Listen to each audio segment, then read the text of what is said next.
Association of person, association of person का एक question हम कर चुके हैं, ये क्वेश्चन हम कर चुके हैं। आपको पता है सारे का सारा बिल्कुल वैसे था जैसे इंडिविजुअल का हो।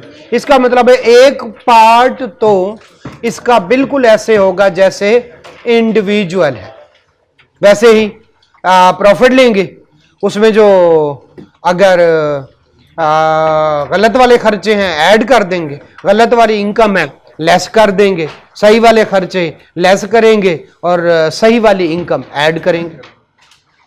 ये नॉर्मल कंसेप्ट। मसला कहां पे आता है, जब वो आपसे पूछे एओपी की इनकम भी पूछे और साथ में पार्टनर्स की इनकम भी पूछे। क्यों? क्योंकि एओपी की इनकम का जब हिस्सा करेंगे तो किसकी तरफ जाएगा? पार्टनर की इनकम बढ़ जाएगी। क्लियर है? लेकिन अगर income earned once can't be tax twice, अगर ये अपना टैक्स दे दे एओपी, तो फिर पार्टनर के पास ये क्या होनी चाहिए?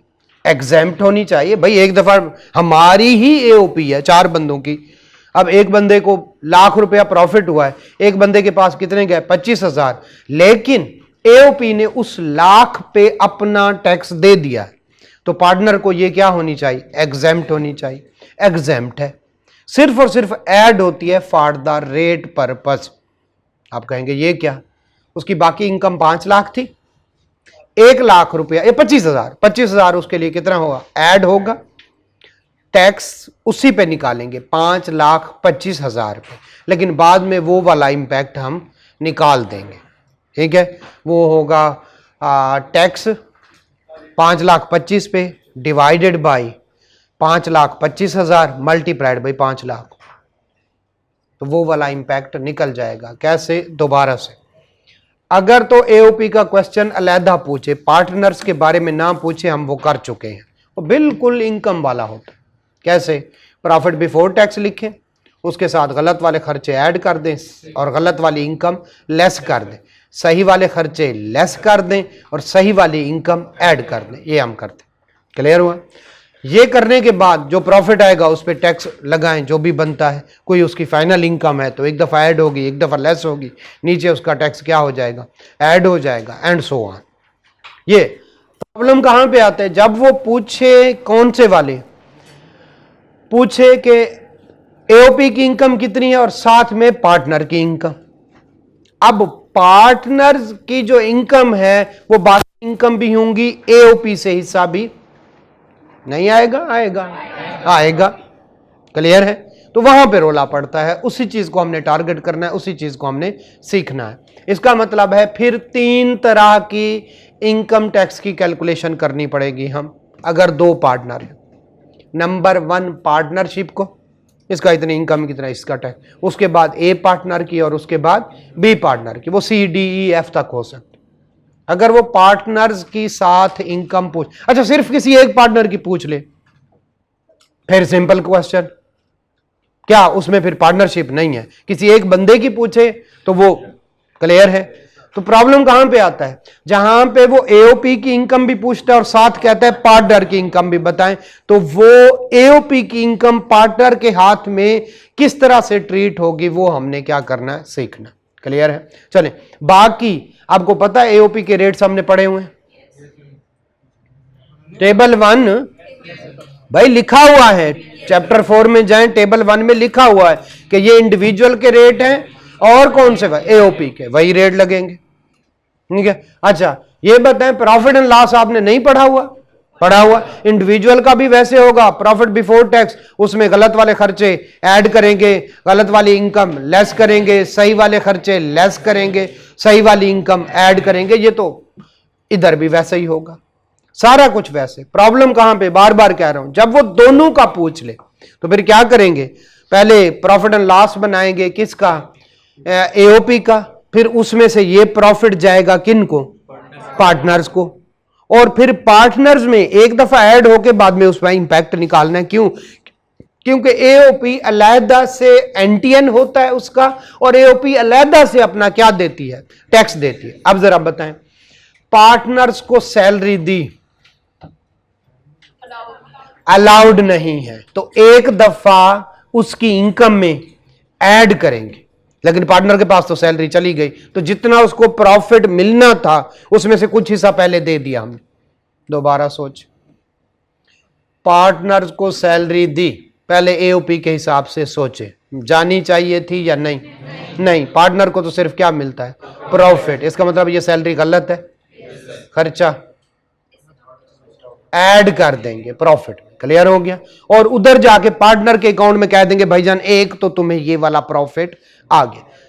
तो ड्राइंग्स कहेंगे उसको, कहीं पे पढ़ा था हम, पार्टनर को सैलरी दें, कमीशन दें, उसका कोई खर्चा पे कर दें, उसके कोई पर्सनल एक्सपेंस पे कर दें, उसकी इंश्योरेंस कौन पे कर दे, पार्टनरशिप पे कर दे, ये सारे खर्चे डिसअलाउड है। क्या हो जाएंगे?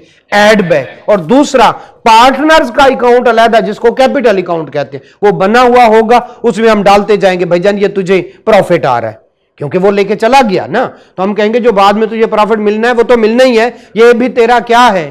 प्रॉफिट है। सुने, एक बंदे को एओपी ने 50,000 रुपया दिया, प्रॉफिट ले लो, और उसको 20,000 रुपए सैलरी भी दी, तो बेसिकली वो कितना प्रॉफिट ले गया? सब ये वाला कंसेप्ट है कि वो भाई 50,000 प्रॉफिट नहीं लेके गया, वो कितना लेके गया?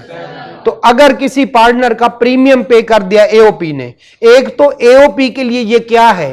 गलत खर्चा, ये अलाउड नहीं है, ऐड बैक कर दें। और दूसरा, पार्टनर को ये अलाउड है कि उसको नहीं अलाउड, तो इसका मतलब है वो अपने क्या ले गया है? प्रॉफिट में से हिस्सा ले गया। क्लियर है? तो ये भी उसका प्रॉफिट है। आगे सुने, किसी को सैलरी पे कर दी, इधर से गलत खर्चा ऐड बैक कर देंगे, और दूसरी ट्रीटमेंट क्या होगी? पार्टनर के अकाउंट में हम कहेंगे भाईजान पहले तुझे प्रॉफिट आ गया, को कमीशन पे किया, पार्टनर को कमीशन अलाउड है? मेरे ख्याल नहीं अलाउड है, तो क्या खर्चा एओपी की इनकम में ऐड होगा, और उसके प्रॉफिट में हम ऐड कर देंगे भाईजान ये तुझे प्रॉफिट का हिस्सा आ रहा है। क्लियर हो गया? एंड पे जो प्रॉफिट निकलेगा उसको डिस्ट्रीब्यूट करेंगे, हम कहेंगे उसमें से ये हिस्सा आप पहले ले चुके हो, बाकी उनके प्रॉफिट शेयरिंग रेशियो से डिवाइड कर देंगे। ये आखिरी बात आपको समझ नहीं आएगी, जब क्वेश्चन करेंगे तब। जरा पढ़ते हैं, ठीक है, जल्दी जल्दी पढ़ते हैं। AOP, association of person, principle of taxation of AOP, ठीक है। An association of person shall be liable to pay tax separately from the members, member अपना टैक्स देंगे और एओपी अपना, क्योंकि इसका एनटीएन अलग से इशू होता है, सेपरेट लीगल एंटिटी है। Where association of person has paid the tax amount received by the member out of the income of the association shall be exempt from tax. Clear हो गया कि भाई वो अपना टैक्स पे करती है तो इसके okay. If at least one member of AOP is a company, तो फिर सेल ही अलहदा कर लेंगे, कहीं पे पढ़ा था भूल गए होंगे।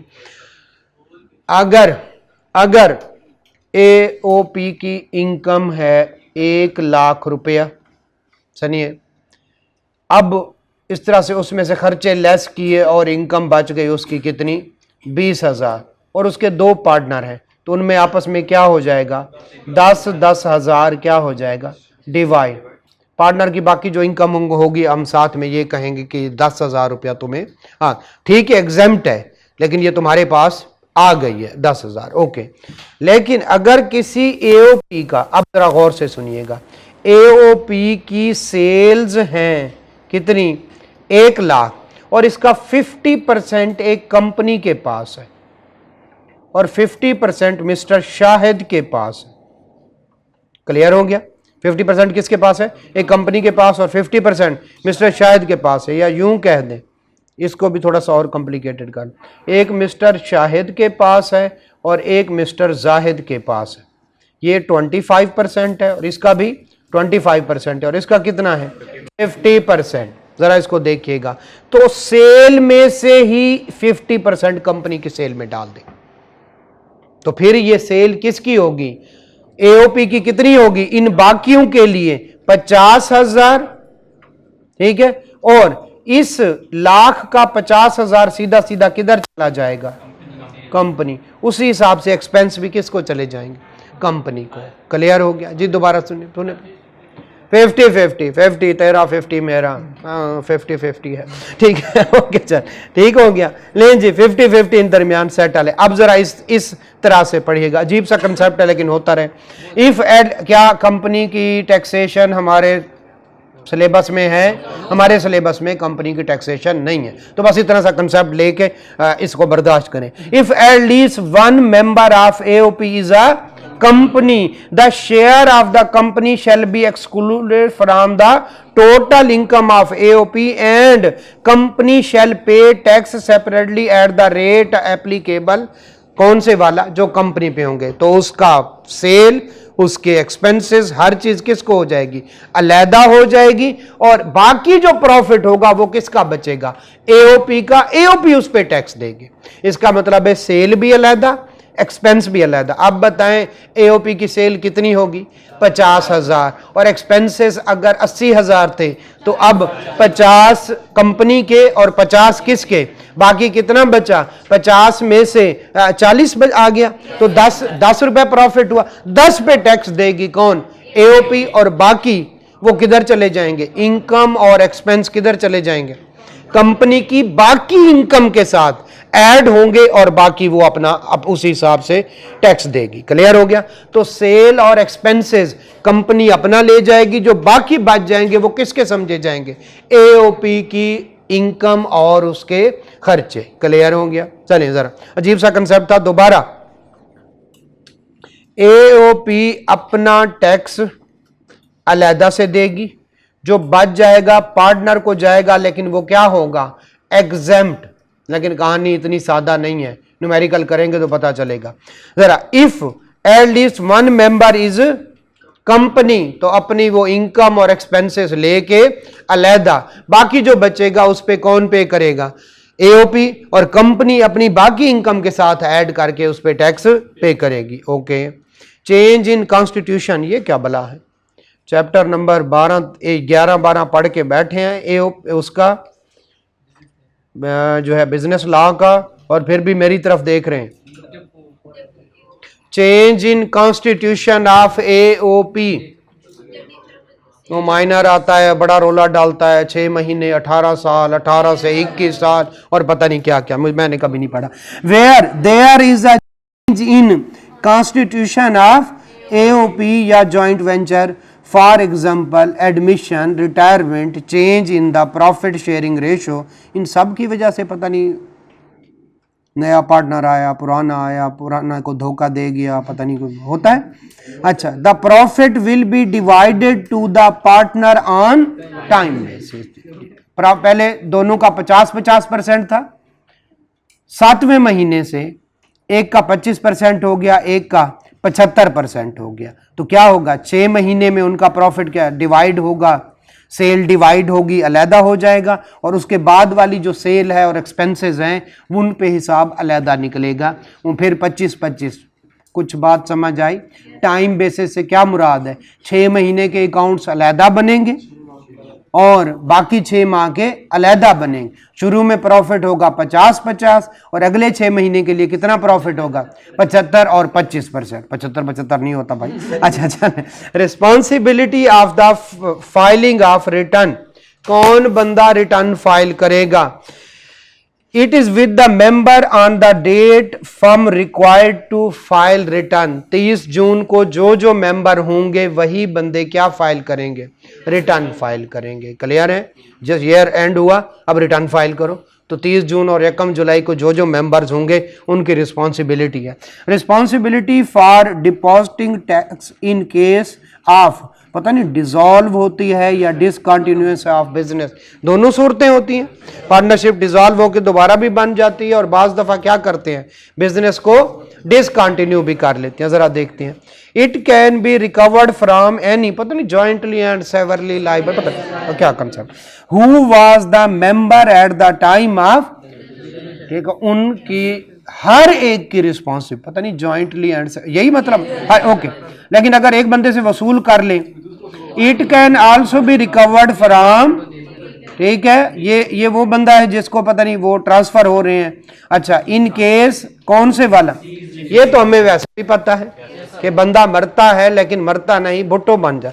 अच्छा वो कहते हैं उसके, ठीक है। और पता नहीं कोई बंदा आके कहे कि ये जो है मेरा बाप भी था, ठीक है, वो कहते हैं तू भी पैसे देगा। वो कहते नहीं तो मजाक कर रहा।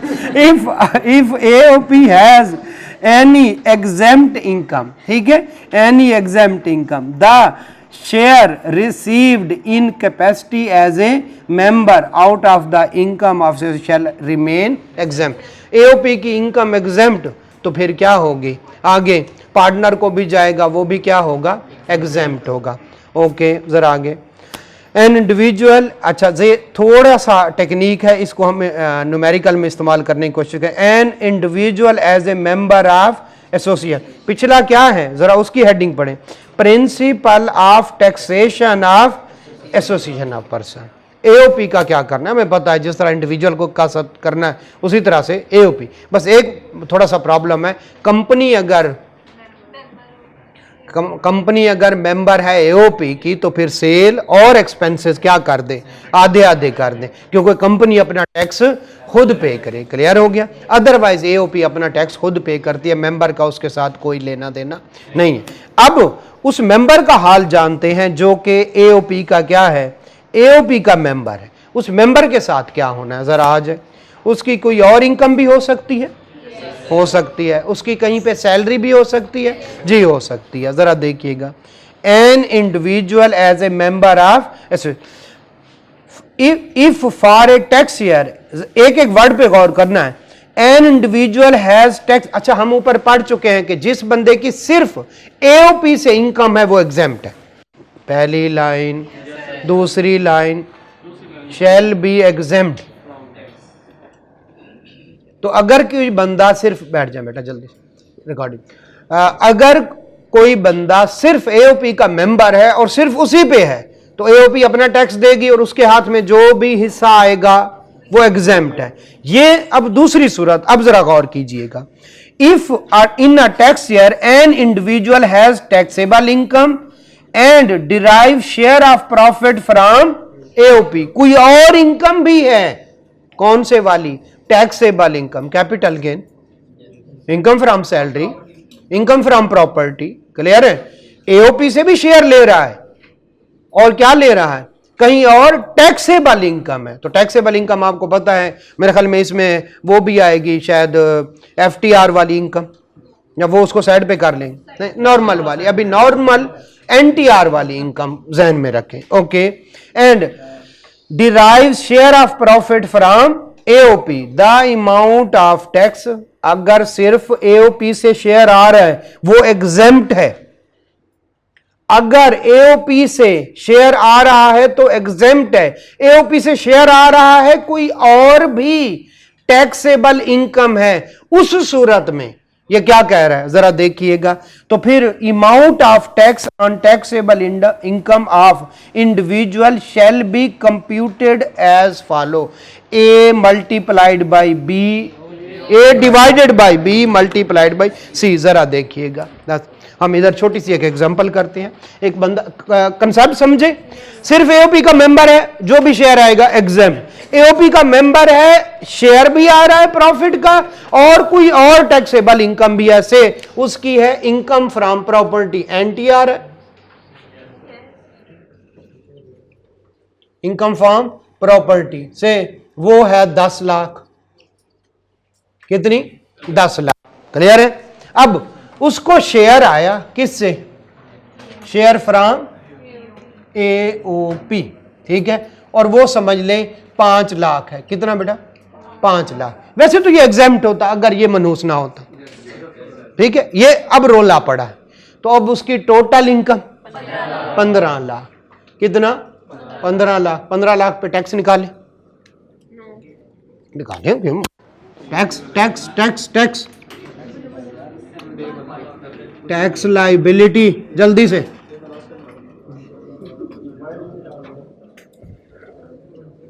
टैक्स लाइबिलिटी,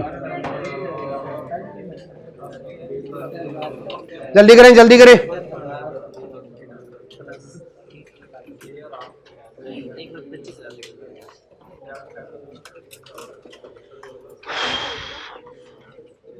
किराए पे ले ले, किराए।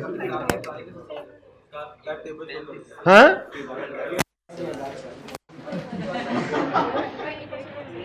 नजर आया?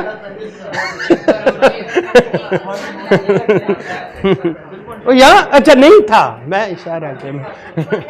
मैंने कहा भी है तावीज बना ले, नहीं है, नहीं क्या कहा नहीं, हमारे तावीजों पे यकीन नहीं रखते, शुभ शुभ के पास चले जाए।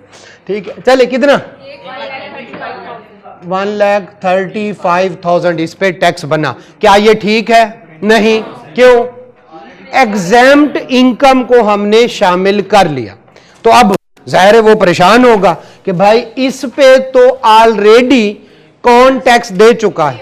एओपी दे चुका है। लिहाजा हम कहते हैं फिर टैक्स लायबिलिटी, टैक्स लायबिलिटी किस पे? ऑन कितना? 10 लाख। आनी तो इस पे चाहिए ना, ठीक है। तो फिर इधर हम लकीर लगा देते हैं। फिर हम कैसे कैलकुलेट करते हैं जरा देखिएगा। हम कैलकुलेट करेंगे, ठीक है, कितना टैक्स है, कितने पे है, होना कितने पे चाहिए था? 10 लाख पे ना, 10 लाख उसकी इनकम है जो इस साल, मल्टीप्लाइड बाई 10 लाख। क्लियर है? A divided by multiplied by C. Clear हो गया? तो ये कहना चाह रहा है, जरा बताइए 90,000 ये उसका पेएबल होगा, 135 वो पे नहीं करेगा। क्लियर है? तो अगर किसी के, अब दोबारा पढ़ते हैं, A divided by B multiplied by C, जरा पढ़ते हैं जी। बेटा पूछे जी, क्या दिया? दुआएं दी हो नहीं सकता ना, फिर ये भी नहीं देगा। अगर एओपी की बदमाशी चल सकती है तो इसकी भी चल सकती है, समझ नहीं? ये हो ही नहीं सकता ना। एक सिंपल बात है कि अगर एक पार्टनर पे कर रहा है तो एओपी ने भी पे किया होगा। अच्छा, दोनों की डेट भी एक ही है, इंडिविजुअल और जो है एओपी की डेट भी एक है, रेट भी एक है। अगर वो नॉन सैलरीड है तो लाजमी तौर पर देना पड़े। और कहीं पे हमने पढ़ा था, अगर एक बंदे पे रिटर्न फाइल करना नहीं बनती और वो पार्टनर है किसी एओपी पे, फिर भी वो अपनी 116 की स्टेटमेंट फाइल नहीं याद ही नहीं है। ठीक है, इसी मंच पे खड़े होके मैंने पढ़ाया था मुझे याद है, आप भूल गए? नहीं गए? अच्छा, भूल गए और मुतमिन बैठा है, परेशान हो थोड़ा सा टेक लगा के बैठ, बोलो तो हुक्का पी रहा है। अच्छा आ जाए जरा, आ जाए। वो कौन था? अच्छा, उसकी बेइज्जती हो, दोस्त तो यार बंदा चुन के रख। चले आ जाए, ठीक है, आ जाए। Individual, an individual as member of association of person. अब जरा पढ़ते हैं। If in a tax year an individual has taxable income and derive share. Taxable income कौन सी थी? Income from property. और कितना आया था? प्रॉपर्टी से कितनी इनकम थी? 10 लाख। प्रॉपर्टी से 10 लाख और एओपी से 5 लाख। तो उस सूरत में amount of tax on taxable income of individual shall be computed as for A divided by B multiplied by C. कैसे? Where A is the tax of individual if the amount derived from AOP, यानी 5 lakh as A share is chargeable to. हमने इसी तरह से तो निकाला है, 1,35,000 क्या है? टैक्स है। और इस तरह से हमने जो है इस टैक्स को वो किया है जैसे कि ये 5 लाख भी क्या है? टैक्सेबल है। हालांकि होना तो नहीं चाहिए, ए का पता चल गया। ऐसा टैक्स जैसे हमने समझा शेयर फ्रॉम एओपी टैक्सेबल है। दूसरा सुने, is the taxable of the income of the individual if the amount derived from AOP as A share is chargeable. बिल्कुल ऐसा है, हमने तो इसको बिल्कुल इसी तरह से समझा जैसे शेयर जो आया है वो चार्जेबल टू टैक्स है। बताएं ये वाली इनकम मिला के तो कितना बनता है? अगर इसको क्या समझें, चार्जेबल टू टैक्स समझे तो कितना? 15 लाख मल्टीप्लाइड बाई कौन से वाला? C is the individual's actual taxable income for, कितनी थी बेचारे की एक्चुअल इनकम? 10 लाख। तो ये वाला टैक्स उसको पे करना पड़ेगा। क्लियर है ये वाला पॉइंट? चले जरा आगे चलते हैं। As per FBR clarification, income to be added for the raise purpose is before tax. तो before tax से मुराद है AOP की बिफोर टैक्स इनकम। तो यानी अगर इसके दो पार्टनर थे, इसको कितना आया 50%, 5 लाख, तो इसका मतलब है उनकी कितनी होगी income 10 lakh. 10 lakh after tax या बिफोर टैक्स? बिफोर टैक्स है। क्लियर हो गया? चले आगे चलते हैं जरा। Limitation to set off carry forward, अच्छा चले पढ़ लेते हैं। वेयर छोटे छोटे पॉइंट है, पढ़ते हैं और उसके बाद एक numerical. Where an AOP has normal taxable income as well as, बेटा ध्यान से, पिछले दफा भी क्वेश्चन आया है, हो सकता है आज, लिहाजा चांसेस कम है, लेकिन आई कैप का कोई पता नहीं होता। जो है उसकी इनकम एफटीआर वाली है और कौन सी है? Separate block. The income from FTR and separate block shall not be added in the taxable income of the member for rate purpose. ये जो रेट पर्पज के लिए ऐड हुई है ना, ये 5 लाख, अगर किसी एओपी की इनकम एफटीआर हो या सेपरेट, वो यहां पे नहीं आएगा। वो भी शेयर उसमें से भी लेगा, लेकिन वो यहां पे रेट पर्पस के लिए ना। रेट पर्पस क्यों कह लिए हैं? मेरे ख्याल में 10 लाख पे रेट कम है और 15 पे ये रेट पर्पस के लिए ऐड होती है। बाद में उसका इफेक्ट निकाल देते हैं, लेकिन ये ऐड किसके लिए होती है?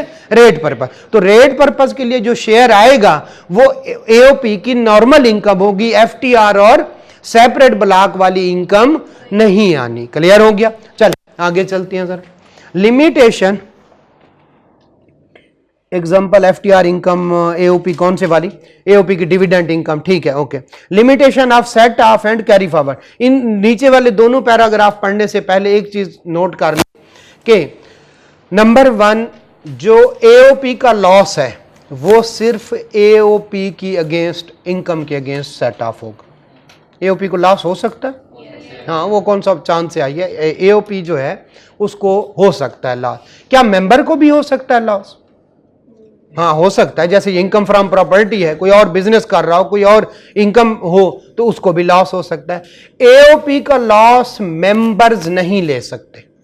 मेंबर्स का लॉस एओपी ले सकती है, लेकिन उनके दरमियान एक कॉन्ट्रैक्ट होगा, एग्रीमेंट होगा। दोबारा से, एओपी को लॉस हुआ है, उसका मेंबर उसको परसीव नहीं कर सकता, उसको ले नहीं सकता, उसको सेट ऑफ अपनी इनकम के साथ नहीं कर सकता। लेकिन अगर मेंबर्स को लॉस है तो एओपी उसके लॉस को अपनी इनकम के साथ एडजस्ट कर सकती है। अच्छा, ये बताएं कि कहीं पे था A divided by B multiplied by C tax credit के लिए? सेक्शन 61 से 63, 61, 63 डोनेशन और चैरिटेबल डोनेशन तो हो गया, और पेंशन, अप्रूव्ड पेंशन फंड।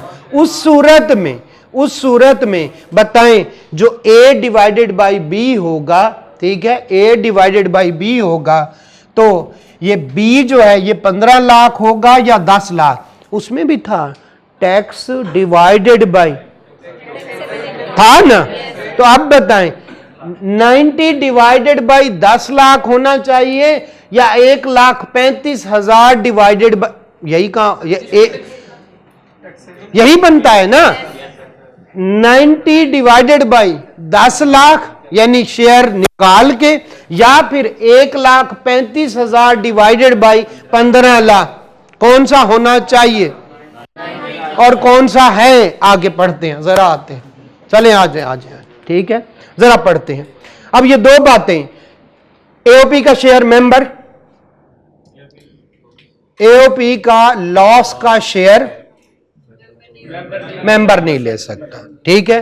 अच्छा, ये अपनी इनकम के साथ अगेंस्ट सिर्फ कौन? प्रॉफिट की सूरत में लेके जाए। इसका मतलब एओपी को लॉस हो तो सारे चुप, ठीक है। वो इनकम जो है लॉस किसकी तरफ नहीं जाएगा? मेंबर्स का लॉस है तो एओपी उसको ले जा सकती है अपनी। क्लियर हो गया? बट इनको दरमियान पहली बात। दूसरी बात कि जब हम सेक्शन 61 से सेक्शन 63 के दो जो है टैक्स क्रेडिट निकालेंगे, तो एक बंदा है, उसने कोई डोनेशन दी हुई है, ठीक है, और वो मेंबर है एओपी का। जब डोनेशन के लिए उसको टैक्स क्रेडिट देंगे तो फार्मूला लगाएंगे ए डिवाइडेड बाय, है ना। तो वो कह रहा है उस सूरत में ओरिजिनल इनकम लेनी है या एओपी वाली। तो इसमें हमने ये दो बातें पढ़नी है आने वाले दो पैराग्राफ में। जरा पढ़ते हैं। Limitation of set off and carry forward of losses. जरा in case of association of person any loss of AOP shall be set off and carry forward against income of AOP. इसका मतलब है members loss घर नहीं लेके जा सकते, सिर्फ क्या लेके जाएंगे, प्रॉफिट जो इधर लेके आए। क्लियर।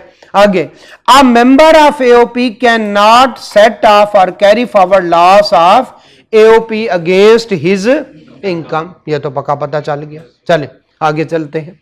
मिसलिनियस प्रोविजन है सेक्शन 65 में। आप देखें ना, ये चुन चुन के यहां पे आपके लिए अच्छा, ये सेक्शन कौन सा है 59A।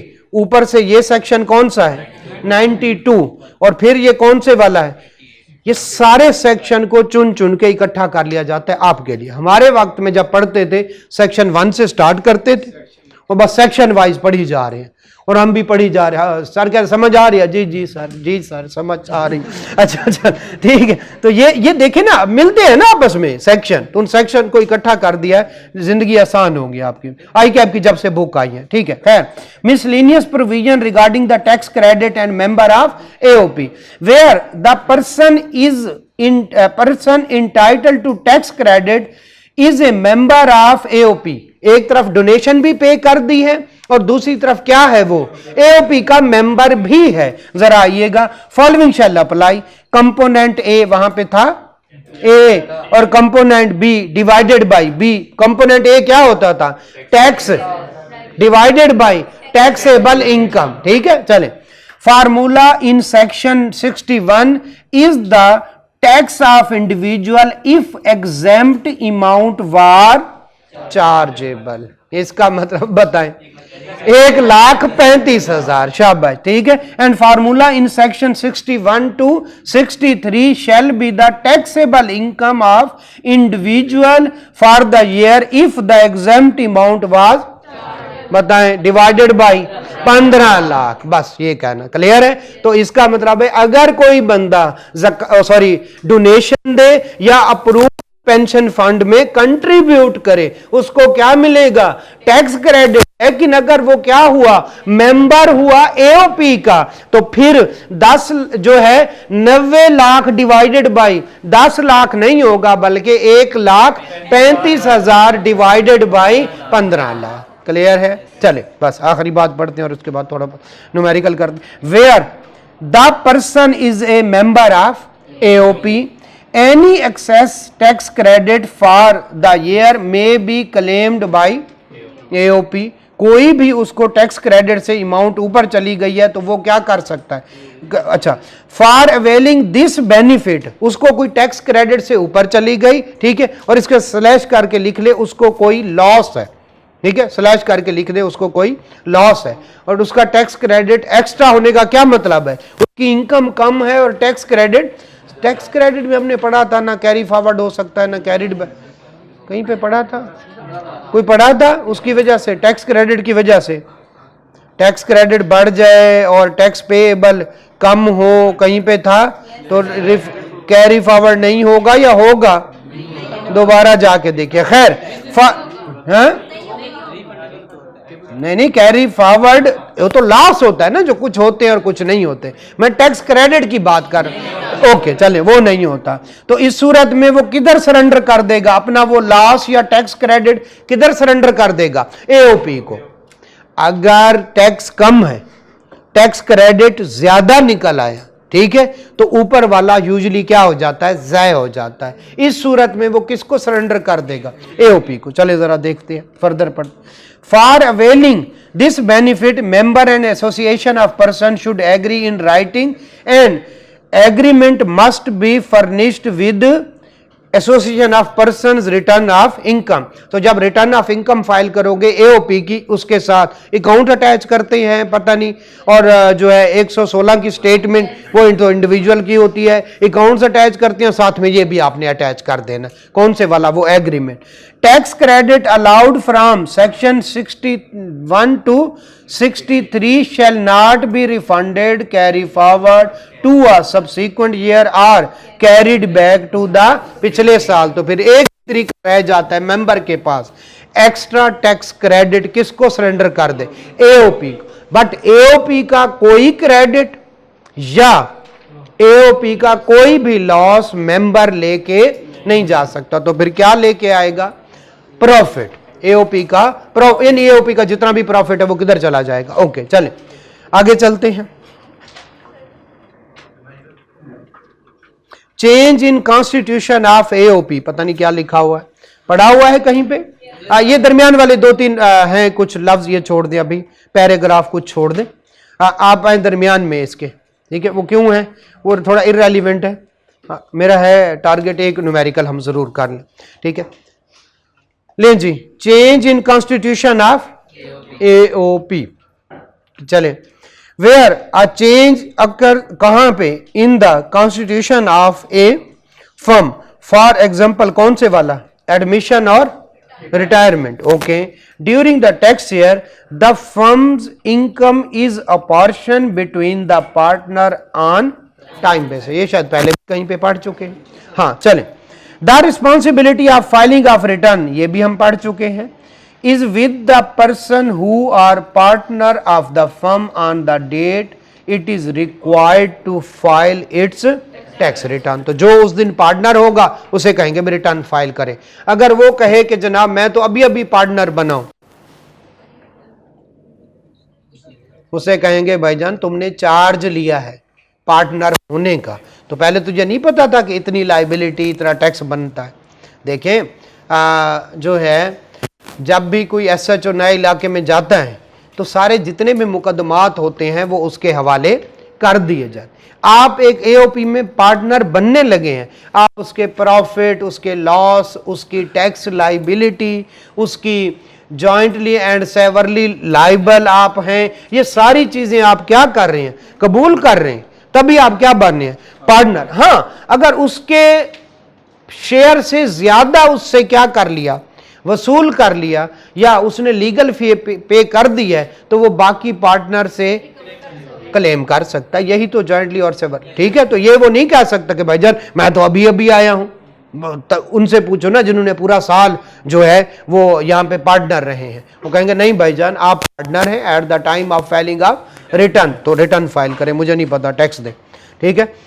वो मेरे ख्याल में ए बी सी को कॉन्ट्रैक्ट करते थे, सी पकड़ा जाता था तो वो सी से ही सारे का सारा वो क्या ये इसी चीज, तो वो बाद में फिर उनको ढूंढता फिरता था, गालियां भी देता था। अच्छा, डिसकंटिन्यूएंस ऑफ बिजनेस और जो है अगर बिजनेस डिसकंटिन्यू हो जाए या फर्म क्या हो जाए? डिसॉल्व हो जाए। वेयर एओपी डिसॉल्व और डिसकंटिन्यू इट्स बिजनेस, जो है it is the its tax is recoverable from any person who was partner in the firm at the time of किसी से, जो भी ए बी सी जो भी पकड़ा गया। The tax can also be recovered from, ठीक है? जो भी अगर मर गया तो ठीक है, तो वो आ जाते हैं भाईजान, और लेकिन वो कितने तक रिस्पॉन्सिबल होगा? स्टेट अब, ठीक है, ठीक है, ओके, ठीक है, ओके। चले आखिरी पैराग्राफ छोड़ दें और इसके आगे कुछ क्वेश्चन है, आगे आ जाएं, आगे आ जाएं, छोटे छोटे आ जाएं, चले चले आ जाएं। क्वेश्चन हमारा इंतजार कर रहा है, उसका नाम है क्वेश्चन नंबर 1, ठीक है? साथ वाला को कह देता हूं, एक छोड़ देते। अच्छा,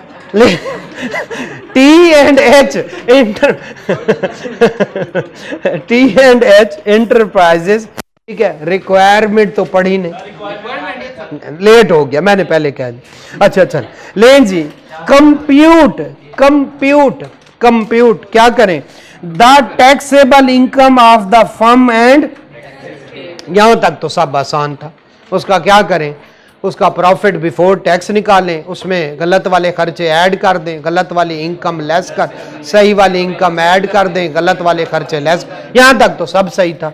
फिर उससे वहाँ पे उसका आएगा प्रॉफिट बिफोर टैक्स, उस पे क्या करें, अगर कोई इनकम कौन सी है FTR वाली ऐड कर दें, फिर उसको लेस करें, फिर पहुंचे टैक्सेबल इनकम पे, टैक्स निकालें। यहां तक तो जिंदगी आसान थी। ये बिल्कुल वही वाला क्वेश्चन है जो हमने किसका पता नहीं कौन, आजादी एंड कंपनी AOP थी, उसके सेम क्वेश्चन वही है। लेकिन मसला क्या पड़ा है, taxable income of each partner and, अब इसका जो प्रॉफिट होगा किधर जाएगा, पार्टनर के पास। और अगर पार्टनरशिप ने कोई कमीशन पे किया, ऐड बैक होगा, वो तो करना ही था ना, वो तो गलत खर्चा था, वो तो करना ही था। लेकिन अब वो पार्टनर, अगर कोई सैलरी पे की है, खर्चा पार्टनर का था, फर्म ने पे कर दिया, वो भी ऐड होगा।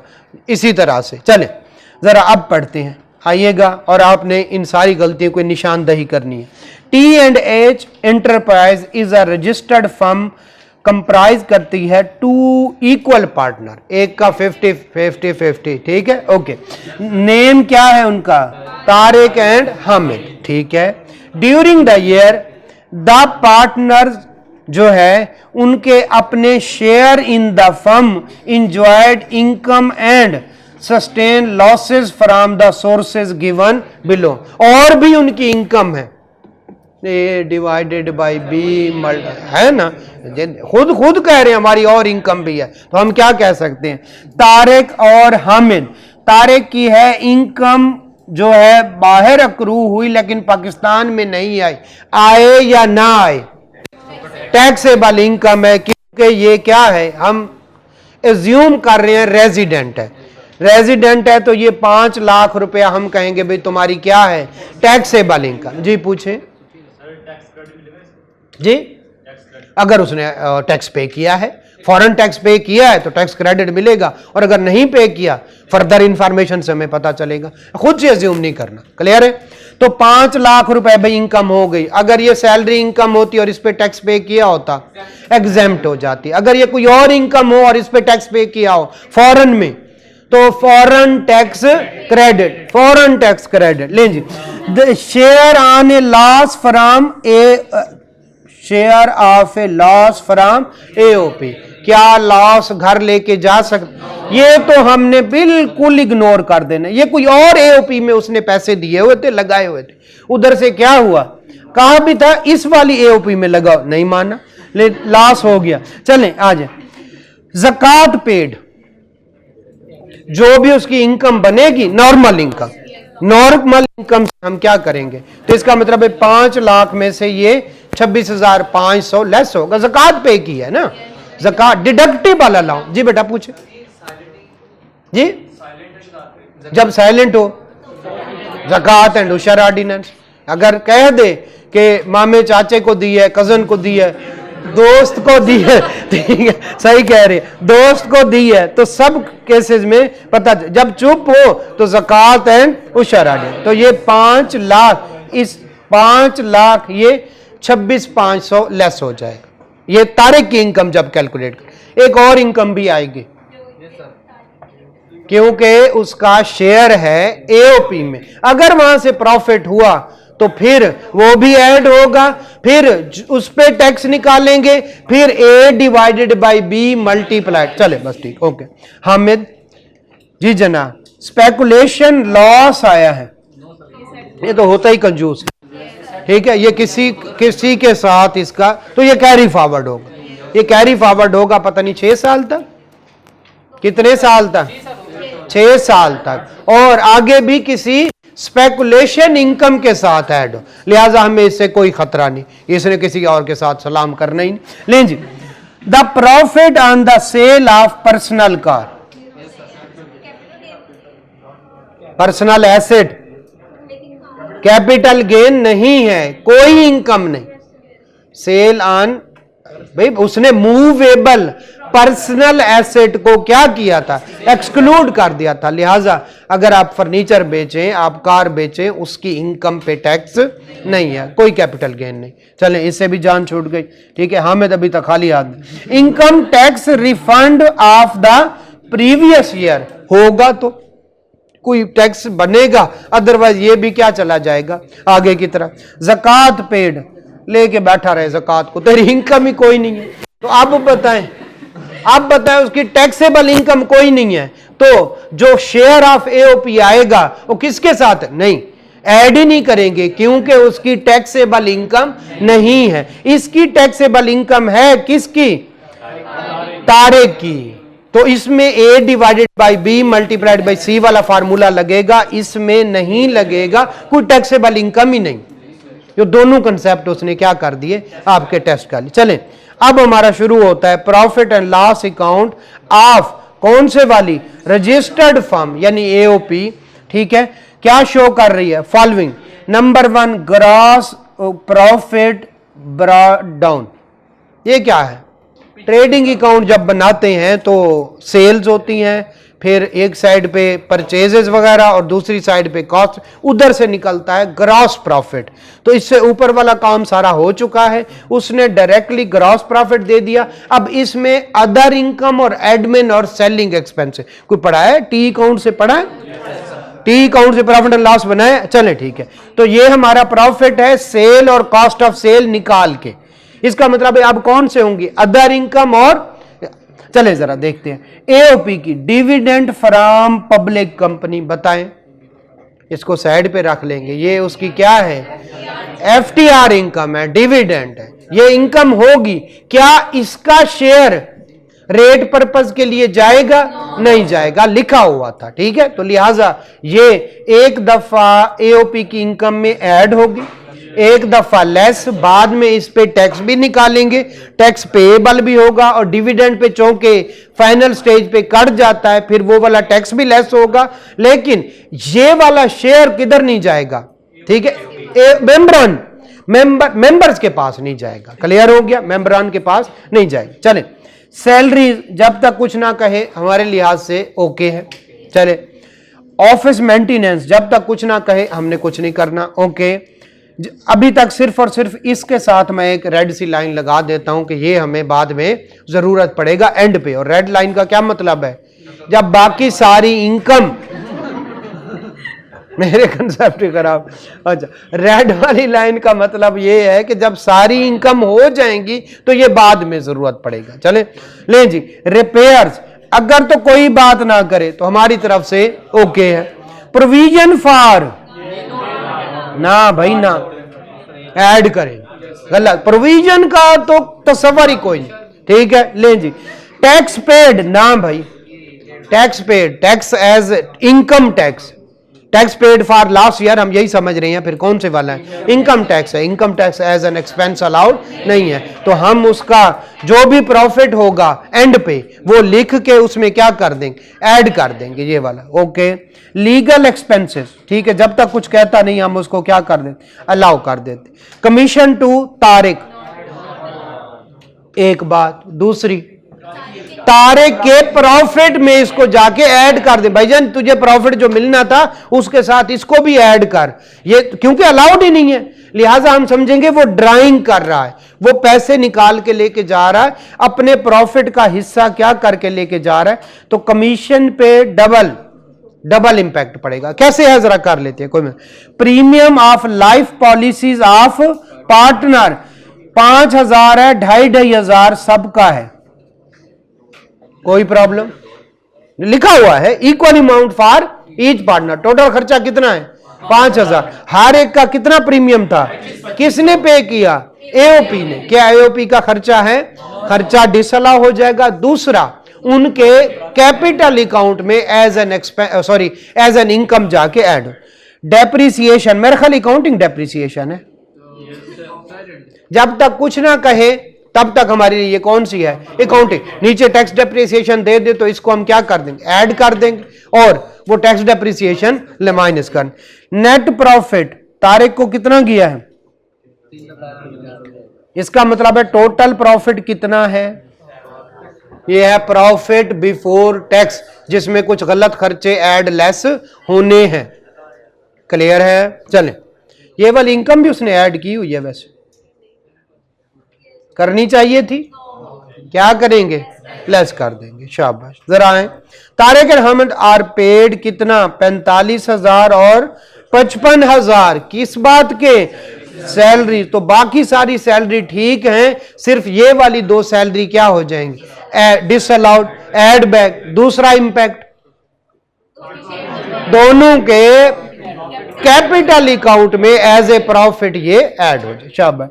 This is include in salary expense. Okay, repair include 18,000 being cost of plant and machinery.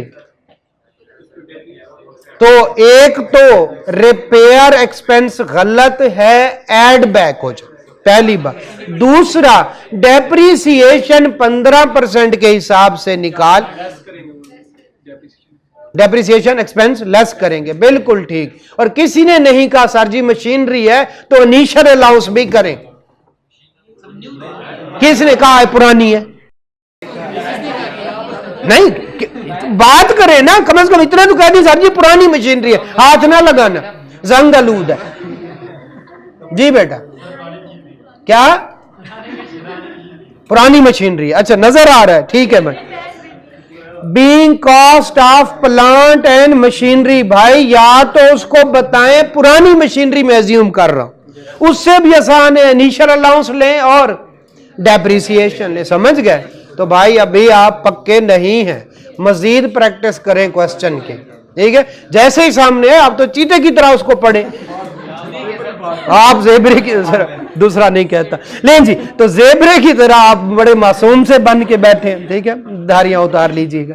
चलें, लें जी आगे।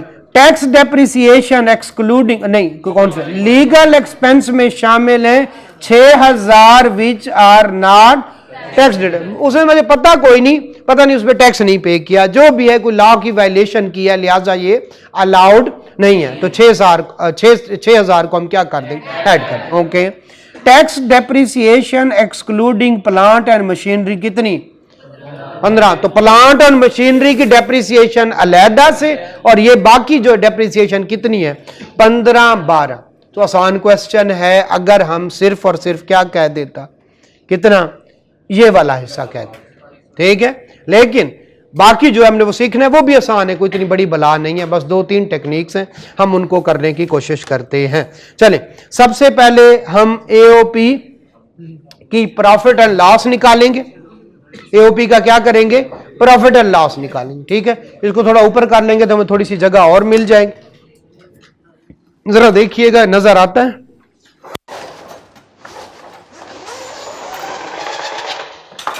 हाँ, हो जाएगा गुजारा। तो हम थोड़ा यहां से स्टार्ट कर लेंगे तो हमें जगह ज्यादा मिल जाए, ठीक है? और बाकी अगर जरूरत पड़ी तो ये वाली जगह भी यूटिलाइज कर लेंगे। चले, ठीक हो गया, स्टार्ट करते हैं। अच्छा, अब 3-4 स्टेप सुन लें। सबसे पहले एओपी की टैक्सेबल इनकम निकालें। कैसे? उसका प्रॉफिट कितना है? 7,98,000। ये करें, इसमें सारे गलत खर्चे ऐड करें, पर जो गलत खर्चे हैं और साथ में एओपी के पार्टनर के खर्चे हैं, या सैलरी ले गए या कमीशन ले गए, तो वो उनके कैपिटल अकाउंट में भी ऐड कर ले। बस ये 2 काम करते जाए, पहला स्टेप। इसके बाद उनकी इनकम किसकी? एओपी की। जरा दोबारा से एओपी का प्रॉफिट एंड लॉस बनाए। वो कहां से बनेगा? एओपी का प्रॉफिट बिफोर टैक्स गलत वाला, इसमें गलत खर्चे ऐड कर दें और गलत इनकम लेस कर दें, ठीक है? तो ये कंसेप्ट हमने रखना है। फिर उससे सही वाला क्या आ जाएगा? एओपी का प्रॉफिट आ जाएगा। यहां तक आसान से पहुंच। बस इस दौरान ये ख्याल रखना है कि जो पार्टनर्स के खर्चे हैं, जैसे सैलरी है, जैसे कमीशन है, पता नहीं कोई प्रीमियम भी था, वो प्रीमियम है, वो वाले खर्चे हम एक और अकाउंट बनाएंगे और पार्टनर के नाम के नीचे उसको क्या करते जाएंगे? ऐड के भाई आप अपना क्या ले रहे हो? प्रॉफिट। 2 स्टेप। उसके बाद हम लेंगे कौन से वाले? सही वाली किसकी? फर्म की, एओपी की इनकम, और उस पर क्या निकालेंगे? टैक्स निकालेंगे। चौथा और आखिरी स्टेप क्या होगा, हर पार्टनर की क्या निकालेंगे, इनकम, जो कि हम ऊपर डिस्कस, पता नहीं कोई एक को बाहर से इनकम आ रही, इसकी कोई इनकम नहीं थी, तो उनके हम क्या निकालेंगे, टैक्स लायबिलिटी। बस इतना सा काम है, 4 स्टेप। ठीक है, चलिए जरा पहला स्टेप कौन सा है, हम फर्म की या एओपी की क्या निकालते हैं, इनकम। ये नॉर्मल बिजनेस का क्वेश्चन, ये क्या है, नॉर्मल बिजनेस का क्वेश्चन है। चलिए हम स्टार्ट करते हैं, कि जहां से मर्जी स्टार्ट कर लें आप अगर चाहें तो इसको पकड़ के पहले यहां से यहां तक आ सकते हैं, आपकी मर्जी है, 7,98,000 ले और नीचे से शुरू हो जाए, जैसे आपका वो जो है जो दिल करे, तो उसी हिसाब से हम करते जाएंगे, कोई रोक टोक नहीं, सारे खर्चे बस एक दफा आने चाहिए। बस स्टार्ट कहां से करना है, प्रॉफिट बिफोर टैक्स, कौन से वाला, 7,98,000। ले जी हम स्टार्ट करते हैं। अब ख्याल रखना है कैमरे का।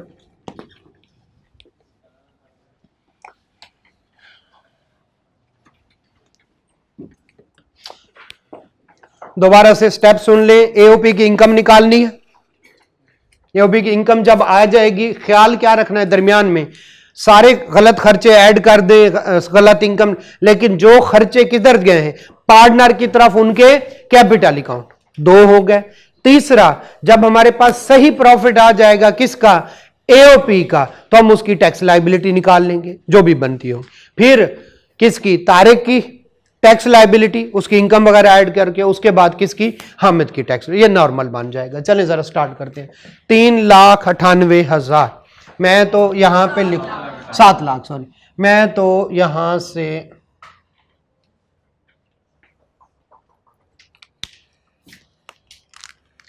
मैं यहां पे लिखूंगा भाई प्रॉफिट, ठीक है, एओपी का, और उसको क्या करूंगा, इधर एओपी का क्या नाम है, कोई नाम बताएगा, T&H एंटरप्राइजेज, टैक्स कैलकुलेशन जो है, और tax there on calculation of income, और कौन से वाला, टैक्स एयर है। ये 3 बातें, और उसके बाद कौन से वाला लिखूंगा, प्रॉफिट, और मैं वर्किंग का नाम दूंगा, वर्किंग 1 कर ले जी, वर्किंग 1 कर ले, और वर्किंग 1 से मैं कहां शुरू करूंगा, जो है प्रॉफिट, और वो गलत वाला प्रॉफिट होगा, वो कौन से वाला, कितना है, पूरा, ओके। चले, कुछ होगा ऐड, कुछ होगा लेस, यहाँ पे कर ले, उम्मीद है आ जाएगा। थोड़ी सी एंट्रीज है, चले आगे जरूरत पड़ी तो हम लेस को आगे भी ले जाएंगे, कोई मसला, ठीक है, क्लियर है। चले हम करने की कोशिश करनी है, चूंकि क्वेश्चन थोड़ा सा बड़ा है, लिहाजा उनकी भी वर्किंग करनी है। फिर हम यहाँ पे बना लेते हैं, अगर ज़रूरत पड़ी तो ये वाला लेस यहाँ भी आ सकता है, लिहाजा हम इधर एंड पे क्या बना लेते हैं, पार्टनर्स के, आपके पास तो पेपर होंगे ना, तो हम पार्टनर्स जो है कैपिटल अकाउंट बनाते हैं, उसको बनाने का ज़रा तरीका सीख लें। पहला जो है इधर डिस्क्रिप्शन लिखें, वो सैलरी है, फलां है, उसके बाद डिस्क्रिप्शन के बाद अगला पार्टनर कौन है, पहला तारिक, बेटा कोशिश करें समझ लें, तारिक, और उसके बाद कौन है, हामिद, देखिएगा नजर आ रहा है, ओके, हामिद, और उसके बाद हम लिखेंगे टोटल, ठीक है, ये हम यहां पे लकीर लगा देंगे, ये वाली बात। अब थोड़ा थोड़ा स्केच बनना शुरू हो जाएगा। सबसे पहले यहां से ऊपर जाए, ऊपर से नीचे है, आपको मर्जी है, हम जो है जिस हिसाब से हमने पढ़ रही है उसी हिसाब से हम इसको करने की कोशिश करते हैं। अभी ये पार्टनर की इनकम को नहीं छेड़ते, हम कहां से स्टार्ट करते हैं, ले जी, ये ग्रॉस प्रॉफिट उसने दिया हुआ है, हम उधर से स्टार्ट कर लेते हैं। तो पहला कौन से है, डिविडेंड फ्रॉम पब्लिक कंपनी, मुझे ये बताइएगा ये कौन सी इनकम है, FTR की। तो इधर क्यों ना लिख दें, एक तो क्या है, ये गलत इनकम है ना, क्या होनी चाहिए, लेस इधर है, तो हम क्या कहेंगे, क्या नाम लिखा हुआ है, डिविडेंड, कौन से वाली, डिविडेंड, तो ये प्रॉफिट में आनी चाहिए थी, या अलहदा से एक हेड है, एओपी का अलहदा से एक हेड है, कितना है बेटा, 2 लाख, एक तो 2,50,000 को क्या कर देंगे, लेस। सही ट्रीटमेंट क्या है, ये अलहदा हेड है, डिविडेंड, और इसको हम क्या कहते हैं, इनकम फ्रॉम अदर सोर्सेज कहते हैं, और वो कौन से वाला, डिविडेंड, और कौन से वाला, FTR, क्लियर है, कितना 2,50,000। दोबारा जितनी इनकम होगी लिख देंगे, इसको ऐड करेंगे, फिर इसको एक दफा क्या कर देंगे, लेस कर देंगे और रेट लगा, तो हमें बाद में लिखना ही नहीं पड़ेगा, यही इसकी डबल एंट्री हो गई, खत्म हो गया, ठीक हो गया। चलें जरा आगे चलते हैं। तो इससे हमारी जान छूट गई, जो क्रेडिट साइड थी इससे तो हमारी हो गई। सैलरीज में कोई मसला नहीं, नीचे पार्टनर की सैलरी है उसको हम अलहदा से क्या कर देंगे, ऐड बैक कर देंगे, तो हमारी सैलरी जान छूट गई। ऑफिस मेंटेनेंस कुछ नहीं करना, रिपेयर जी, रिपेयर में प्रॉब्लम है लेकिन उसकी अमाउंट अलहदा से दी गई, हमें कैलकुलेशन करने की जरूरत नहीं ना, हम वही वाली अमाउंट को क्या करेंगे, ठीक है, तो इनको हम नहीं छेड़ते। उसके बाद कौन सा है, provision for bad debt, provision for bad debt, इसको ऐड करना है, ओके।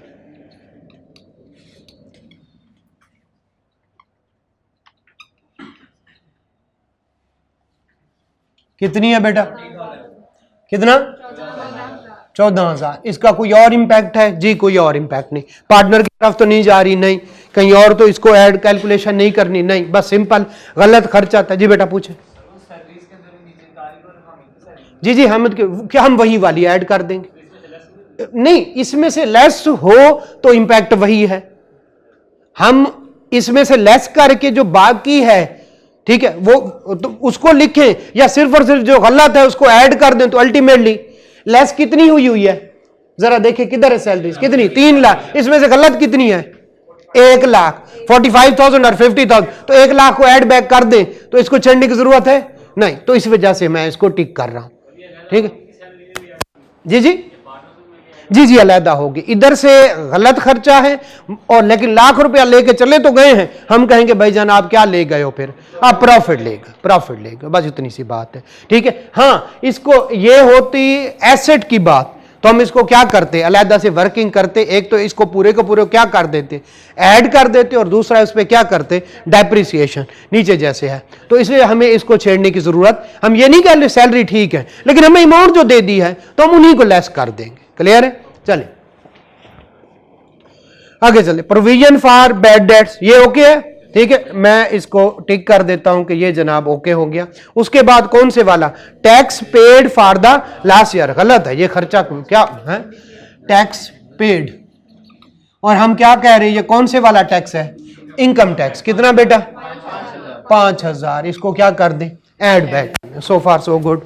आगे चलते हैं, ठीक है। लीगल एक्सपेंस नीचे है मसला, लेकिन वो अलग सी अमाउंट दी गई, हम उसी के छेड़छाड़ करेंगे, अभी हम इसको ओके कर देते। उसके बाद कौन से वाला है, कमीशन टू तारिक, सही खर्चा है नहीं, लेकिन इसमें कौन इन्वॉल्व है, पार्टनर इन्वॉल्व है, तो ना सिर्फ हमने इसको क्या करना है, ऐड करना है, बल्कि तारिक को कहना है भाईजान आपको कुछ ना कुछ प्रॉफिट आ गया है। चले तो फिर कमीशन टू तारिक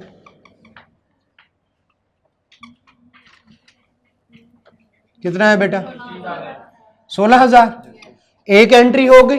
दूसरा तारिक किधर है, इधर लिखें कमीशन, कितना, 16,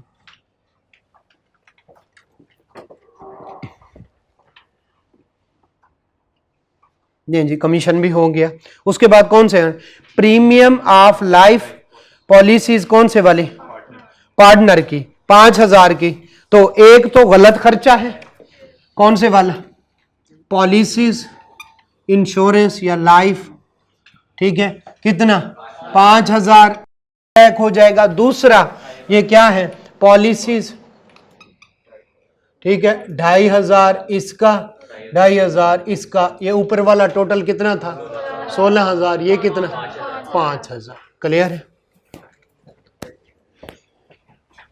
आगे चलते हैं, ये भी हो गया, प्रीमियम वाला भी हो गया। उसके बाद कौन सा, डेप्रिसिएशन, चूंकि उसने नीचे दी गई है लिहाजा ये कौन सी है, अकाउंटिंग डेप्रिसिएशन, इसको भी हम क्या कर लें, ऐड बैक, कितनी, 34,000, ठीक है बेटा। चल यहां तक सब हो चुका है, अब बातें हैं, ठीक है, ऊपर वाली सैलरी को हमने कुछ नहीं कहना, हमें वो बता रहा है तारिक और हामिद को 45,000 और 55,000 सैलरी दी है, देनी चाहिए थी। सेक्शन 21 कहता है इनकम फ्रॉम बिजनेस में आप सिर्फ कंपनी के केस में सैलरी दे सकते हैं, इंडिविजुअल और एओपी सैलरी नहीं ले सकते। लिहाजा हम क्या करते हैं, हम कहते हैं भाई आपसे गलती हो गई, लिहाजा इसको क्या करना है, ऐड बैक करना है। सैलरीज अलग-अलग लिखनी है, आपकी मर्जी है। 45,000 प्लस 55,000 करके 1 लाख रुपया ऐड बैक कर दें, आपकी मर्जी है। दूसरा इंपैक्ट, भाईजान सैलरी ले आए आप, ठीक है, सैलरीज कितनी, तारिक की 45,000, हामिद की 55,000, टोटल 1 लाख। शाबाश, चल ले जी, ये भी हमारा क्लियर हो गया, ठीक है, ये क्लियर हो गया। उसके बाद रिपेयर इंक्लूड कौन से वाला, 18,000 सही खर्चा या गलत, लेकिन किसका है, प्लांट एंड मशीनरी का, लिहाजा 18,000 गलत खर्चा। प्लांट एंड मशीनरी जो है मिसक्लासिफाई, जो मर्जी लिख दे, ठीक है। कितना, 18,000 ऐड बैक हो गया। नीचे डेप्री इनिशियल अलाउंस, इनिशियल अलाउंस मैं तो कहता हूँ लिख दे, जब तक चुप रहे तो आप नए की तरफ जाए, ठीक है। तो मैं लिखता हूँ प्लांट एंड मशीनरी, क्या नहीं, रिपेयर एक्सपेंस में डाल दिया उसने। प्लांट और मशीनरी का खर्चा, कॉस्ट पढ़े ना, जरा देखें। Repair include 18,000 being cost of plant and machinery. Plant और मशीनरी ली 18,000 की और शामिल किधर कर दिया, रिपेयर में। क्लियर हो गया। तो हम इसे कहते हैं कि है प्लांट और मशीनरी, गलती से किधर हो गया, रिपेयर में। एक तो गलती हमने ठीक कर दी, दूसरा उस पर क्या मिलना है, इनिशियल अलाउंस और डेप्रिसिएशन। अगर इसको क्या करना चाहिए, दोनों ठीक है। अगर आप कहें चूंकि रिपेयर खर्चे के साथ है, लिहाजा इट सीम्स कि ये क्या है, सेकंड हैंड, तो सिर्फ डेप्रिसिएशन ले लें, दोनों ठीक है। पर उसको बताएं मुझे कानून आता है, उसको दोनों फिगर ठीक है। बेस्ट सोल्यूशन नहीं है, कोई भी नहीं होता, लेकिन उसे बता दें, वो ये सिर्फ जानना चाहते हैं इनको पता है या नहीं, ठीक है। तो हम क्या करते हैं, पहले इनिशियल अलाउंस ले लेते हैं 4500, ठीक है। उसके बाद हम क्या करेंगे, 18 वो 25% का हिस्सा, ओके। फिर क्या करें, 18,000 मैंने 4500 मल्टीप्लाइड बाय 15%, कितने, 2025। शाबाश, क्लियर हो गया। उसके बाद कौन से वाला, लीगल एक्सपेंस में उसने क्या कर दिया, 6,000 है, जो कि नहीं होना चाहिए, तो हम कहते हैं ठीक है, लीगल नॉट डिडक्टेबल। कितना, 6,000, हम कहते हैं ठीक है। और आखिरी बात, ठीक है, टैक्स डेप्रिसिएशन कितनी, कुछ तो पहले आ चुकी है, कुछ कौन से वाली, 15,012, तो इसको क्या करेंगे, लेस करेंगे। टैक्स डेप्रिसिएशन कितना, 15,012, यही है, ठीक है। अच्छा, ओके हो गया, यहां तक सब ओके है, ठीक है। तो ये ऐड होंगे, ये क्या होंगे, लेस होंगे। निकालिए इसका टोटल, इसका 996, दोबारा से 1,98,000, इतना डिफरेंस साथ मिला के, नहीं अलग अलग करके एंड पे, फिर ये लेस वाले 279012,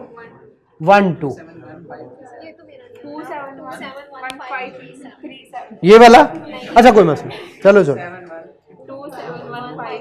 271537, कोई मसला नहीं। लेकिन जी ये इसमें ये ऐड करें, ये लेस करें, तो इनकम फ्रॉम बिजनेस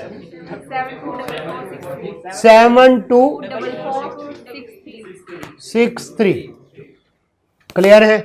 ये क्या है, एओपी की इनकम, ठीक है, 724463।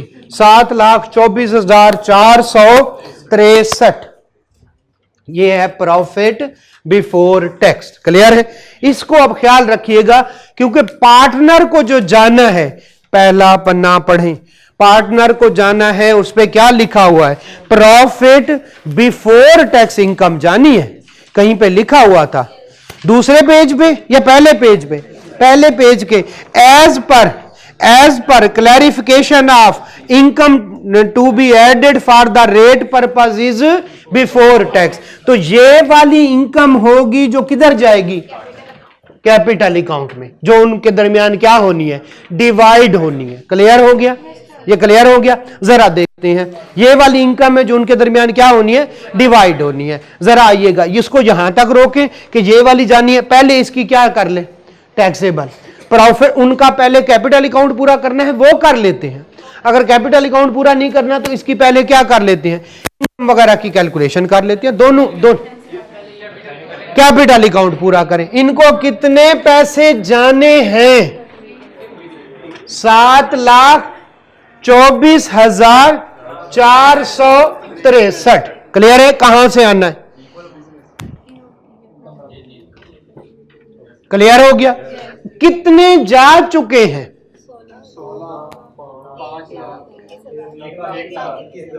बैलेंस 603 समझे जरा, कितने जाने थे?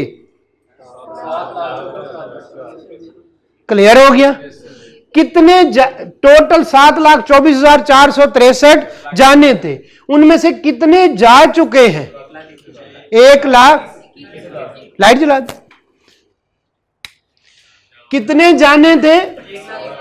7,24,000। कितने जा चुके हैं? 1 लाख। जिस रेशो से मर्जी गए, बाकी कितने बच गए? ये तो हम उस रेशो से करें जो हमें बताई गई है। कितना? आधा आधा, 50-50। नहीं जी, बताएं जरा कितना?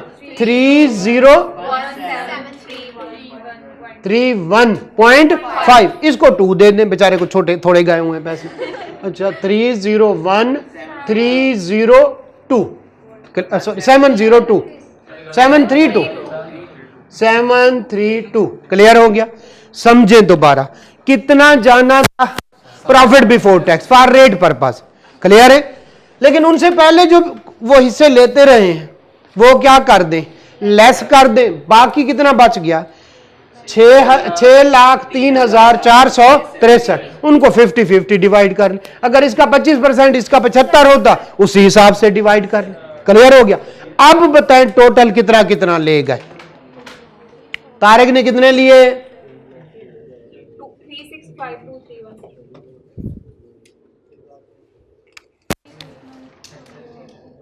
724,463। समझ आया कैसे डिवाइड करना? आपकी फरमाइश पे पहले capital account, profit before tax capital account में गया।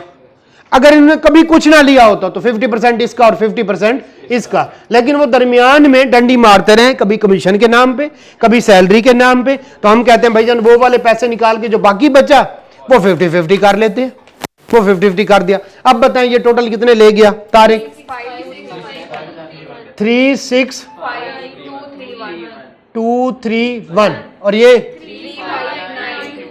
35,9232। ओके हो गया?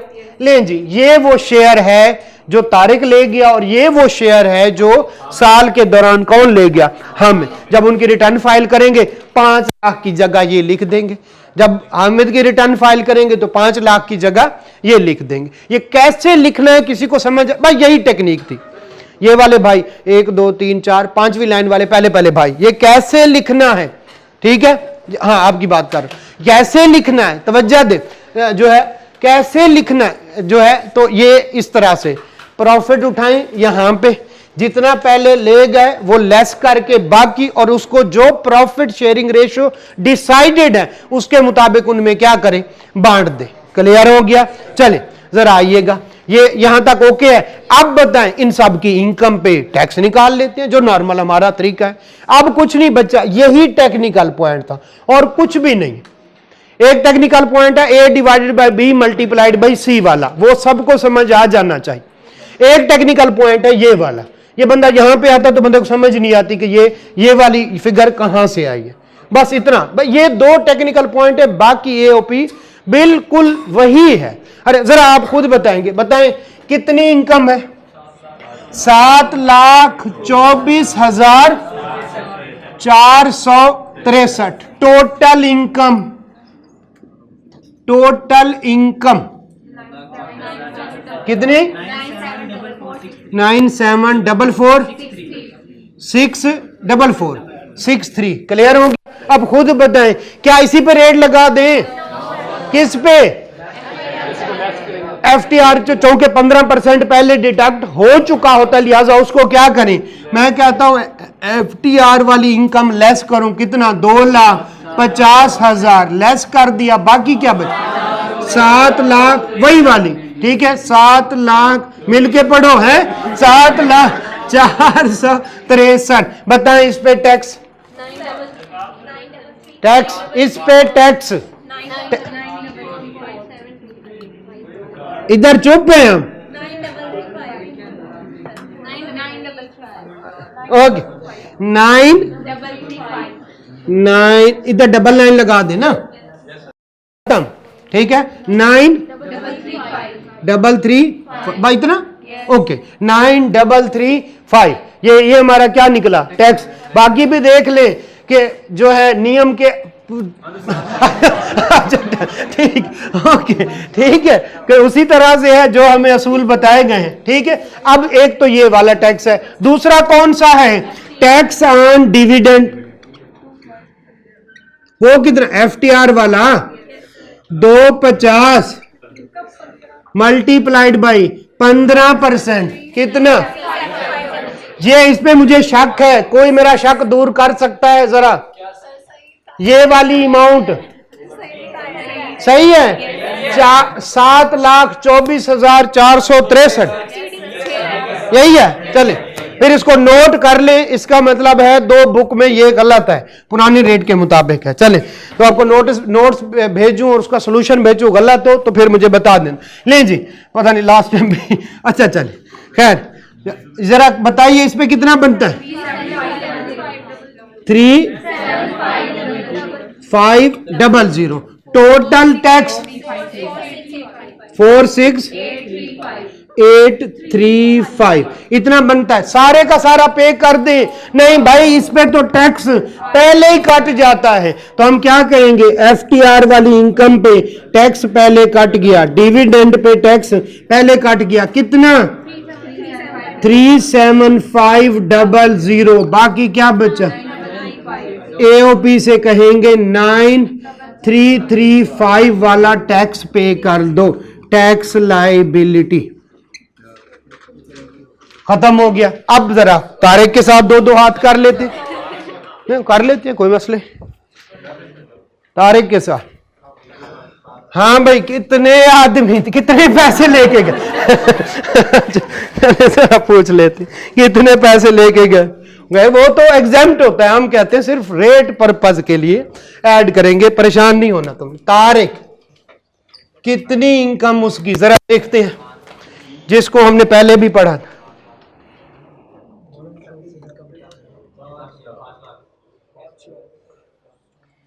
तारिक 5 लाख इनकम है, लॉस भी आया है किसी एओपी से, लॉस नहीं लेके जा सकते, सिर्फ प्रॉफिट लेके जाना है, ठीक है।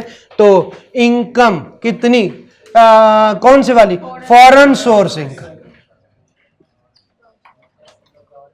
इनकम 5 लाख, बड़ी जगह बच गई।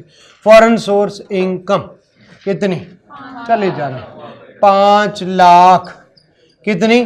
5 लाख लेस कौन से वाली? ज़कात नहीं, लॉस तो नहीं है, हाँ वो बाद में ऐड करेंगे ना, पहले नॉर्मल इनकम के साथ ज़कात को पहले कर लेना, क्योंकि वो सिर्फ रेट पर्पस के लिए आएगी। Share from AOP rate purpose के लिए आएगा, तो पहले ज़कात को लेस कर लें, और ज़कात हमेशा नॉर्मल इनकम में से लेस होती है, ठीक है, इसीलिए ज़कात को पहले लेस कर दें। लेस ज़कात डिडक्टेबल अलाउंस लिख दें, आपकी मर्जी, ना लिखें आप। ज़कात कितनी है? 26,500। Balance taxable income 4,3500। क्लियर हो गया? अब इसमें ये समझ लिया हमारा 10 लाख है, अब इसमें ऐड करेंगे, वहां पे 5 लाख किया था, यहां पे समझे, फॉर रेट पर्पस, और बाद में उसका इंपैक्ट भी निकालेंगे। ये स्टेप किसी को समझ ना आए हो, नॉर्मल इनकम तक पहुंचे, क्योंकि नॉर्मल इनकम होता है इनकम माइनस डिडक्टेबल अलाउंस। अगले क्वेश्चन किसी में आए ना आए, कंसेप्ट तो है ना हमें। चले, इसमें कौन से वाला? Share from AOP. लॉस नहीं लेना एओपी से, उसने सख्ती से मना किया। लें जी, कौन से वाला? तारीख 3,65,231 रुपए, 231 रुपए टोटल 83831। ये अब इनकम समझी जाएगी जैसे टैक्सेबल हो। क्या? तो यही वर्ड यूज कर रहा था, जैसे ये अमाउंट चार्जेबल टू टैक्स हो, हम कहेंगे जी टैक्सेबल इनकम है, या कुछ भी ना कहें, डबल लाइन लगा दे। क्लियर है? लें जी, टैक्स लाइबिलिटी निकालें। 20810। ये सही टैक्स है? नहीं भाई, ये वाला सही टैक्स नहीं है, बल्कि सही टैक्स तक जाना है तो हम कहेंगे टैक्स ऑन कितने पे? 4,37,000। इनकम तो बेचारे की यही थी ना, ये तो जबरदस्ती 3,65,000। पहले एओपी भी अपना टैक्स दे चुकी है इस पे, देखिए ना, इनकम कितनी? 7,24,000। उस पे टैक्स जितना भी बनता है एओपी ने पे करना ही करना है। फिर भी हम उसका वो हिस्सा जो तारिक को जाता है वो किधर लेके आए? यहां पे। तो है तो ज्यादा ये रेट पर्पस के लिए ऐड किया, लिहाजा उसका इंपैक्ट निकालने के लिए हम कहते हैं टैक्स ऑन 4 लाख कितना? 73,500। यही था मेरा, 4,73,500। तो क्या करेंगे जरा आइएगा, मैं उसको किसी और पेन के साथ लिखता हूं। वो क्या लिखना है? टैक्स कितना है? ए 20810 डिवाइडेड बाई कौन से वाली? गलत वाली इनकम 838,731 मल्टीप्लाइड सही वाली income A divided by B multiplied by C. सही वाली इनकम कितनी है? 4,73,500। बताएं कितना टैक्स? 1,1748। लें जी, ये होगा जो तारिक को कहेंगे भाईजान पे करें। क्लियर है? अब जरा किसकी तरफ जाते हैं? हामिद की तरफ। हामिद मीर नहीं है, सिर्फ हामिद। अच्छा, लें जी, हामिद साहब ने क्या गुल खिलाए हैं जरा देख लें। हमारे पास जगह है काफी सारी। लें जी, हामिद। लें जी, तो हामिद के साथ हम कहते हैं भाईजान आपकी स्पेकुलेशन लॉस, ये तो क्या हो जाएगा? Carry forward. स्पेकुलेशन लॉस उसका क्या हो जाएगा? Carry forward. इसका तो कुछ नहीं है। Profit on sale of personal का, ये तो इनकम होती नहीं। फिर कौन? Income tax refund previous year, इसका भी कुछ नहीं। ज़कात पेड किस में से लेस करें? तो हम कहेंगे इनकम उसकी कुछ भी नहीं। जब इनकम ना हो तो शेयर फ्रॉम एओपी ऐड होता है, इनकम जीरो है। जीरो क्यों है? आपने हर एक को देख लिया, उसमें से कोई इनकम नहीं है। तो शेयर फ्रॉम एओपी कितना? बस लिख दें 359,232, ठीक है, और पीछे नीचे लिख दें टैक्सेबल इनकम, ठीक है, और वो लिख दें 0। बस इतना। थोड़ा बहुत किताब वाले ने डिफरेंट लिखा होगा, बस 100% यही सवाल।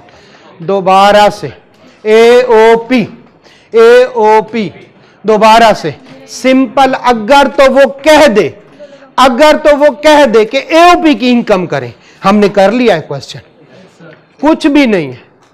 अगर वो कह दे किसी पार्टनर की इनकम, तो कोई अलहदा से कह दे, एओपी किसे शेयर खुद बता दे, हमें कुछ करने की जरूरत नहीं है। मसला कहां पे आता है, जहां पे कहे एओपी की इनकम भी बताएं और साथ में पार्टनर। तो अब हमने नॉर्मल इनकम निकालनी है किसकी, एओपी की, और फिर उसका शेयर कहां पे लेके जाना है, यहां पे कैपिटल अकाउंट में हर एक शेयर, फिर हर एक की अलग-अलग से इनकम बनानी है। तो किसी ने नोट करना है इसका सॉल्यूशन तो वो कर लें बेशक, ठीक है। मेरी तरफ से आपको छुट्टी है, जहां मर्जी जाए।